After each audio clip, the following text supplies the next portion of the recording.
Bahujan Samaj party पहला चुनाव हारने के लिए, दूसरा चुनाव नजर में आने के लिए और तीसरा चुनाव जीतने के लिए लड़ेगी। ये बातें बीएसपी के गठन के बाद संस्थापक काशीराम ने कही थी। यूपी की सियासत में कभी बसपा की तूती बोलती थी, अब यह पार्टी कई चुनौतियों से जूझ रही है। काशीराम का सपना बीएसपी और वर्तमान मालकिन या कह लीजिए प्रमुख मायावती के पास क्या ब्लूप्रिंट है।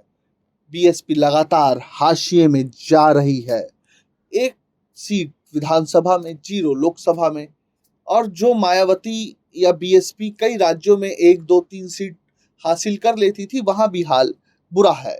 दलितों को एकजुट करने और उन्हें सक्रिय राजनीति का हिस्सा बनाने के लिए कांशीराम ने बसपा की स्थापना की थी। उन्होंने दलितों, पिछड़ों, आदिवासियों और मुस्लिम समुदाय के लोगों की आवाज बुलंद की।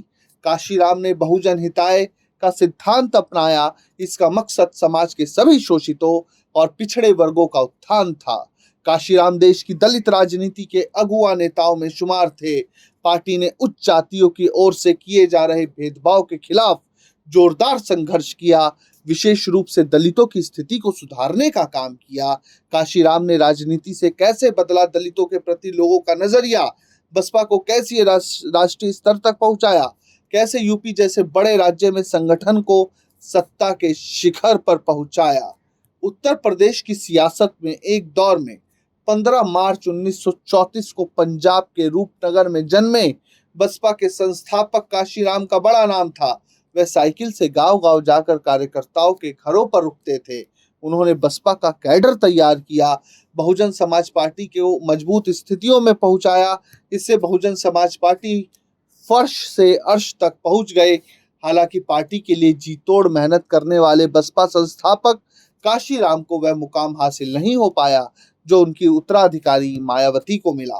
काशीराम ने शुरुआत में रिपब्लिकन पार्टी ऑफ इंडिया का समर्थन किया। कांग्रेस के साथ जुड़े रहने के दौरान इससे उनका मोह भंग हो गया था। उन्होंने 1971 में Akhil Bharatiya SC, ST, OBC और अल्पसंख्यक कर्मचारी संघ की स्थापना की, जो बाद में चलकर 1978 में बामसेफ बन गया था। इस संगठन का उद्देश्य अनुसूचित जातियां, जनजातियों व अन्य वर्गों और अल्पसंख्यकों को शिक्षित सदस्य, जो अल्पसंख्यक समुदाय के शिक्षित सदस्य हैं, अंबेडकर सिद्धांतों का समर्थन करने के लिए उनको तैयार करना था। लेकिन अब क्या देख रहे हैं हम, बहुजन समाज पार्टी की स्थापना जो 14 अप्रैल 1984 को हुई, पार्टी को चुनाव चिन्ह मिला हाथी। बहुजन समाज पार्टी की साल 1995, 97, 2002 और 7 में 4 बार सरकार बनी। आज बहुजन पार्टी हाशिए में चली गई है।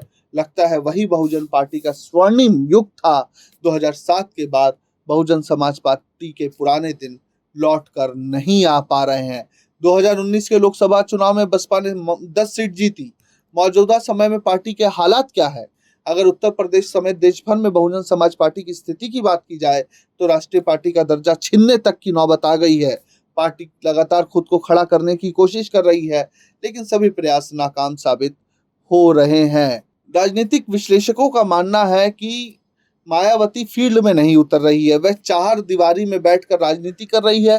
कभी मायावती ने भी कांशीराम के साथ रहकर संघर्ष किया, राजनीति में आगे बढ़ी। कांशीराम के दौर में जिन लोगों ने पार्टी को खड़ा किया था, इनसे राम समुच पासी और आर.के. चौधरी जैसे तमाम नेता यूपी में के थे। एक एक करके नेताओं को किसी वजह से बाहर का रास्ता दिखा दिया गया। पार्टी में जिन्होंने जमीन पर काम किया वह एक एक करके दूर हो गए। अगर मायावती को फिर से यूपी में लौटना है तो उनको जमीन पर तो उतरना ही पड़ेगा। Bureau report, प्रजाहित।